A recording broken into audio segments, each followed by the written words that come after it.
بعد ما عملنا اسسمنت او تقييم لحالة المريض اللي هيعمل عملية السمنة، لازم نبدأ نأهله للدخول في عملية السمنة. التأهيل ده بيبقى عن طريق بعض الخطوات العملية في تغيير بعض الطباع بتاعته في الأكل والشرب واللايف ستايل بتاعته. فبالتالي عايزين نعوده إن هو يختار الأصناف الصحية، ياكل بشكل صحي، يشرب بشكل صحي. عملية الأكل بشكل صحي هيعملها إزاي؟ أول حاجة ما يحاولش ياكل كميات أكل كبيرة، نجيب له اطباق صغيره، معالق صغيره، شوك صغيره.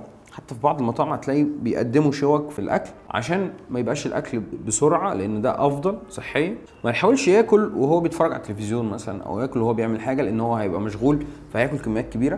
ده طبعا اللي احنا متربيين عليه، ودي من اهم المشاكل الصحيه اللي بتحصل ومن المشاكل اللي بتسبب السمنه.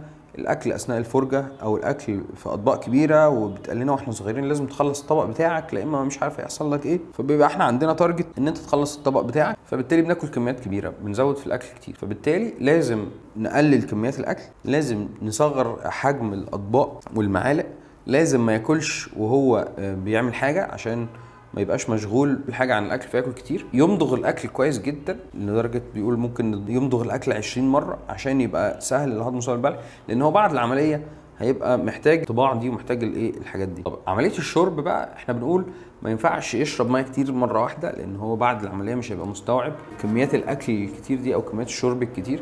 فبالتالي بيشرب مثلا كوبايه كل ساعه او كل نص ساعه، هيبدا يتعود ان هو الشرب ماسك ازازه كده مثلا يخلصها على بق واحد، لا صعب جدا. فبالتالي زي ما تقول بيبل ريقه كده او يشرب كميات صغيره جدا. بيبعد عن نوعيات شرب معينه، زي مثلا يقلل الكافيين، لانه بعد العمليه لو شرب كافيين يحصل له التهاب في المعده والتهاب في الجهاز الهضمي، هو اصلا عامل عمليه في الجهاز الهضمي. يبعد عن حاجات زي البيبسي والكربونيتد، الحاجات الغازيه، المشروبات الغازيه، لان هي برضه هتعمل انتفاخات وغازات. يبعد عن اي حاجه فيها كميات سكر عاليه، لان ده ممكن يسبب له الاسهال.